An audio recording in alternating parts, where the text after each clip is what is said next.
Class 10th का जो हम एनसीईआरटी कर रहे हैं, एनसीईआरटी में जो आपका डेमोक्रेटिक पॉलिटिक्स है, मतलब सिविक्स का जो है पोर्शन, उसमें पहला चैप्टर क्या है? Power sharing. तो उसको लाइन बाय लाइन एक्सप्लेन कर रहा हूं।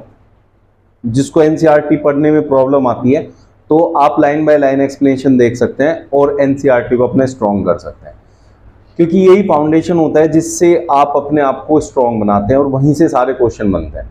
तो उसी को मैं लाइन बाय लाइन एक्सप्लेन करूंगा आज। आप लोग डाउट्स भी पूछ सकते हैं साथ के साथ, ठीक है। तो क्या है इसमें? पावर शेयरिंग है। पहला चैप्टर क्या है? Power sharing. तो पावर शेयरिंग का क्या मतलब होता है? पावर शेयरिंग का मतलब होता है पावर को डिवाइड कर देना, बांट देना। उससे क्या होगा भाई? पावर शेयरिंग से तो वीक हो जाएगा ना सिस्टम। फिर पावर शेयरिंग क्यों करते हैं? ऐसा हमारा मानना है कि पावर शेयरिंग से क्या हो जाएगा? वीक हो जाएगा। बट एक बात सोचो, जैसे एक फैमिली है, ये एक ग्रैंड फादर है ना, उनके दो बच्चे हैं, एक आपके फादर है और एक अंकल है। तो ग्रैंडफादर अगर सारे डिसीजन लेंगे तो आपके जो पापा हैं उनकी फैमिली से रिलेटेड डिसीजन सही हो पाएंगे? हो सकता है कई बार गलत हो जाएंगे। अब सारी पावर किसके हाथ में? अगर हम ग्रैंडफादर के हाथ में सारी पावर दे देते हैं, ठीक है, तो वो डिसीजन लेंगे किसके बिहाफ पे? आपके फादर के और आपके अंकल के बिहाफ पे। लेकिन आपकी कंडीशन क्या है, आपकी फैमिली की कंडीशन क्या है, आपकी नीड क्या है, वो सब आपके पापा से अच्छा कोई नहीं जानता। जबकि आपके जो ग्रैंडफादर हैं वो उतनी डिटेल में आपकी चीजों को नहीं जान पाएंगे। ऐसा होता है ना। अंकल की जो प्रॉब्लम है वो अपनी फैमिली की प्रॉब्लम ज्यादा अच्छे से जान पाएंगे, तो ग्रैंडफादर उनकी प्रॉब्लम को ज्यादा अच्छे से नहीं जान पाएंगे। तो अब क्या करें कि जैसे ग्रैंडफादर है, अगर वो ये कह दें कि ठीक है, तुम लोगों की दोनों की मैं कुछ कुछ जो है इनकम बता देता हूं, तुम्हारी दोनों की पावर बता देता हूं, तो आसान हो जाएगा। पावर किसकी? अभी भी ग्रैंडफादर की है ना, लेकिन उन्होंने उन दोनों को डिस्ट्रीब्यूट कर दिया। अब ग्रैंडफादर उनको बांधे रखने का काम कर रहे हैं और वो दोनों अपनी अपनी पावर्स को एंजॉय कर रहे हैं। तो हम पावर को इस तरीके से डिस्ट्रीब्यूट करते हैं कि हमारा जो यूनिटी है फैमिली की, वो जो है उससे कॉम्प्रोमाइज नहीं हो रहा, लेकिन हर किसी को अपनी इंडिविजुअल फ्रीडम मिल रही है। समझ में आ रही है बात? तो इसी तरीके से पावर को डिवाइड करना इज पावर शेयरिंग। तो पावर शेयरिंग में ऐसा होता है कि मतलब पावर डिवाइड भी हो जाए और कंट्री यूनाइट रहे। पावर डिवाइड हो जाए और कंट्री यूनाइट रहे। जैसे पापा को अपनी जरूरतें पता है तो वो अपने अकॉर्डिंग पैसे को खर्च कर सकते हैं, अपनी पावर को यूज कर सकते हैं। अब जैसे हम कहीं बाहर का डिसीजन ले रहे हैं, घर से बाहर का, तो वहां पूरा डिसीजन एक घर का माना जाएगा, ना कि पापा और अंकल का, ना दादा का। वो किसका माना जाएगा? पूरी फैमिली का।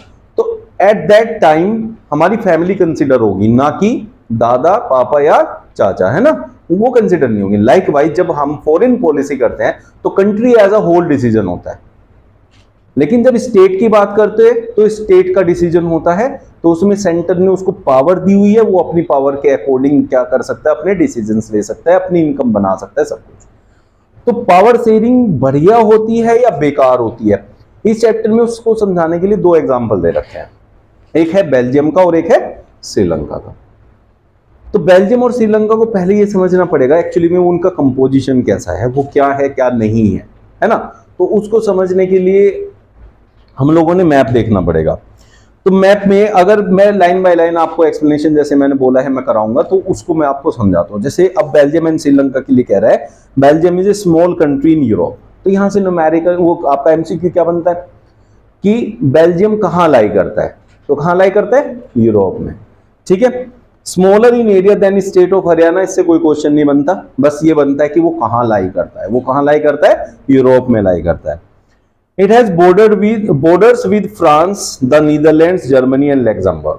ये बहुत इंपॉर्टेंट क्वेश्चन आपका बनता है, क्योंकि कई बार ही पूछा गया एमसीक्यू में कि इसके बॉर्डर किस किस से मिलता है। तो क्या है यहाँ? France, the Netherlands, Germany and Luxembourg. It has a population of a little over than 100, 1 crore, 1 crore से थोड़ा ज्यादा उसकी पॉपुलेशन है। बट ये क्वेश्चन नहीं बनता एमसीक्यू का, ठीक है। तो एमसीक्यू में क्या क्या बनता रहे साथ साथ में बताता रहूंगा। अब हम ये क्यों पढ़ रहे हैं बेल्जियम के बारे में कि बेल्जियम में हमने पावर शेयरिंग कैसे करी, किन कंडीशंस में क्या डिसीजन लिए, वो डिसीजन सही हुए कि गलत हुए, उसके बारे में बात करेंगे। तो उससे पता चलेगा हमें कि पावर शेयरिंग बढ़िया होती है कि बेकार होती है।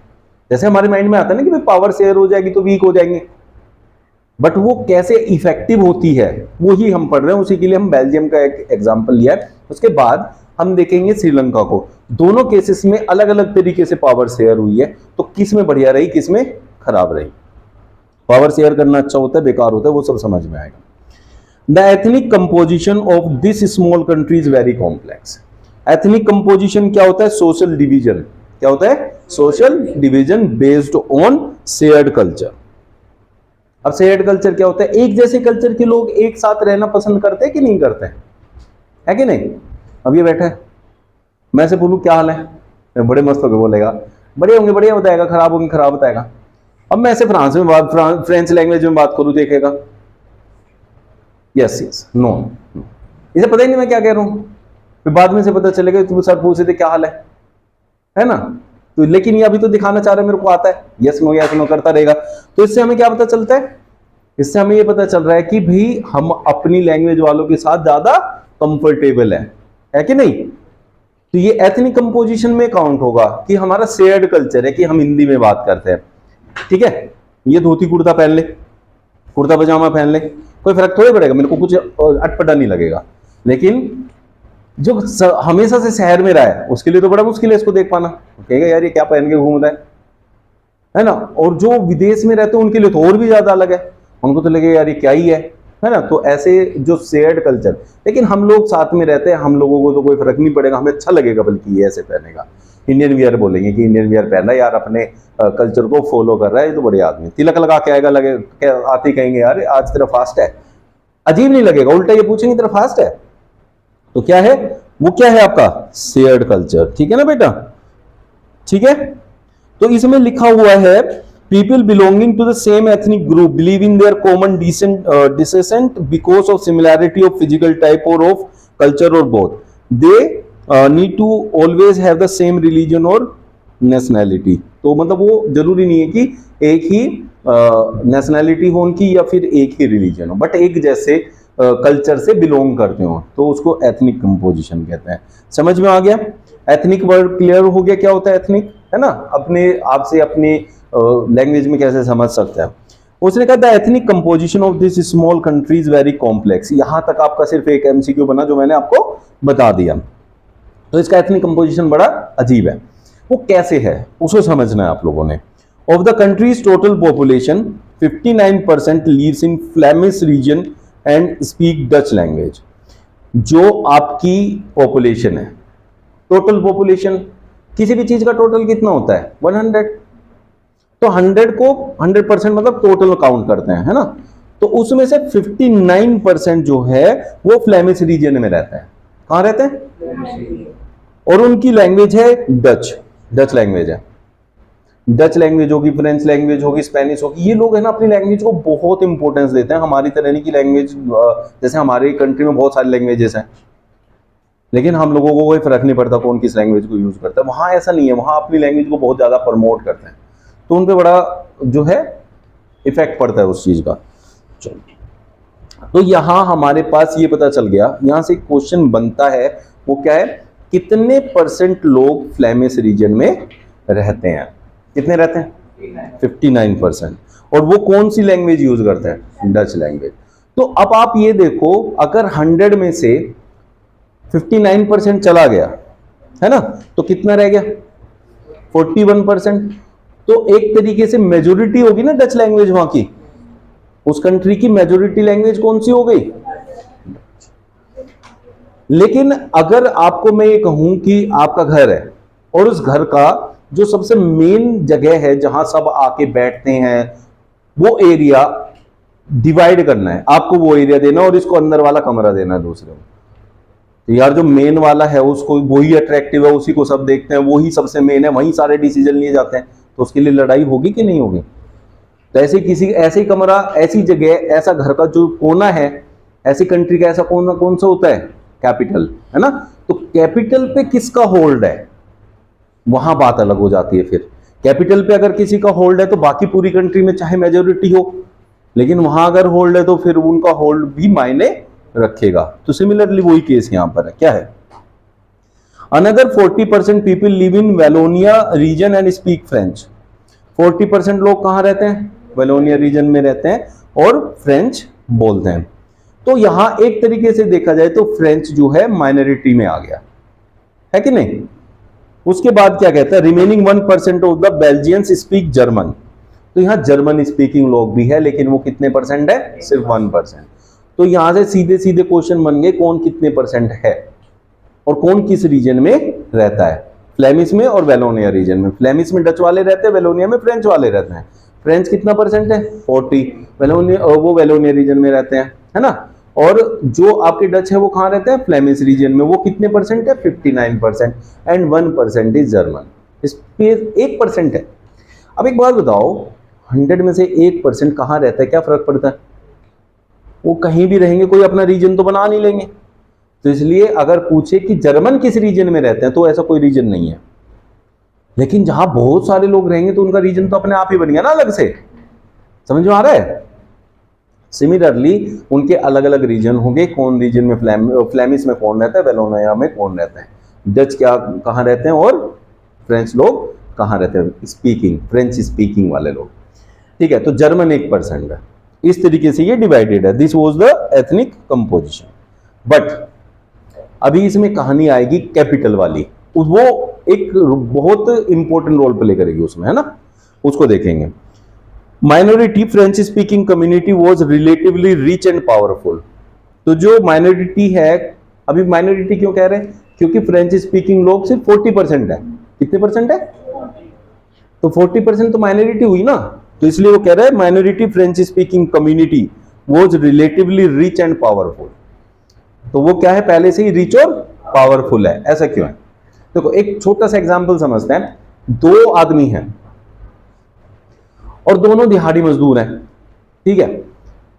एक जो है 2,000 रुपये वो भी कमाता है, या आप कह लो वो 5,000 कमाता है, वो भी 5,000 कमाता है। दोनों 5-5 हजार रुपये कमाते हैं। दोनों सेम कम्युनिटी में रहते हैं, सेम स्टैंडर्ड मेंटेन करते हैं।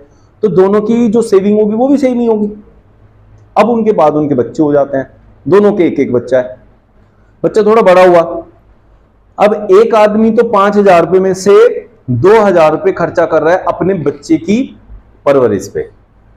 वो पढ़ा रहा है, उसको पढ़ा लिखा रहा है। दूसरा जो है उसने अपने बच्चे को काम पे लगा दिया, उसका बच्चा 2,000 रुपये कमा के ला रहा है। तो वो 7,000 रुपये महीना कमा रहा है, उसकी कमाई कितनी रह गई? 3,000। तो बताओ अमीर कौन सा है? अमीर कौन है इनमें से? जो पढ़ा रहा है वो अमीर है। हालांकि वो अभी लॉस में है, बट क्या होगा? ये दिहाड़ी मजदूर है ना। क्यों है दिहाड़ी मजदूर? इनके पास कोई स्किल नहीं है, आपकी कोई क्वालिफिकेशन नहीं है, एजुकेशन नहीं है, कुछ भी नहीं है, डिग्री नहीं है, तो अच्छी जॉब नहीं मिलेगी। पर जो अभी अपने बच्चे को पढ़ा रहा है वो आगे चल के क्या होगा? एजुकेशन मिलेगी तो वो बड़ी बड़ी जॉब करेगा, या मतलब वो क्या होगा? एजुकेटेड होता जाएगा तो टैलेंटेड बनता जाएगा, स्किल सीख लेगा और ये मजदूरी ही करता रहेगा। तो आगे चल के अभी ये लॉस में जाता रहेगा, लेकिन आगे चल के फिर ये उससे आगे चला जाएगा, क्योंकि इसको जॉब ज्यादा पैसे की मिलेगी, उसको जॉब वही दिहाड़ी मजदूरी बन के रह जाएगा। डिफरेंस आ गया। तो सारा डिफरेंस कहां से आया? एजुकेशन से। तो जिनको एजुकेशन पहले से मिली है वो जो है ज्यादा डेवलप्ड हो जाते हैं। तो यही केस था आपका फ्रेंच स्पीकिंग लोगों के साथ। वो रिच भी इसीलिए थे, पावरफुल भी इसीलिए थे, क्योंकि देखो नीचे क्या लिखा है। This was resented by the Dutch speaking community who got the benefit of economic development and education much later. उनको एजुकेशन का जो है एजुकेशन उनको लेट मिली, ठीक है ना। एजुकेशन क्या हुआ? लेट मिली। और उनको इकोनॉमिक डेवलपमेंट का बेनिफिट भी लेट मिला। इसका भी एक एग्जांपल ले लेते हैं। लाइक ये एक जगह पे रहता है, एक जगह मैं रहता हूं, इसके वहां पे भी कोई काम नहीं, ये भी मजदूरी करता है, मैं भी मजदूरी करता हूं। लेकिन मेरे यहां ना एक फैक्ट्री लग गई। वो फैक्ट्री लग गई, उसमें जो काम होता मैंने सीख लिया। इसको मैंने बोला ये काम सीख ले, ये बोला यार मेरे से तो फैक्ट्री बहुत दूर है, मैं नहीं आ सकता वहां। तो ये क्या है? ये दिहाड़ी मजदूर रह गया, लेकिन मैंने वो काम सीख के स्किल्ड लेबर बन गया। स्किल्ड लेबर बनने के बाद मैंने काम करता रहा, अच्छा काम करना आ गया तो मैनेजर भी बन गया। तो मैं ग्रोथ करा कि नहीं करा? इकोनॉमिक डेवलपमेंट का मतलब है कि मेरे यहां काम करने की अपॉर्चुनिटी ज्यादा हो गई, उस फैक्ट्री की वजह से इनके वहां नहीं हुई।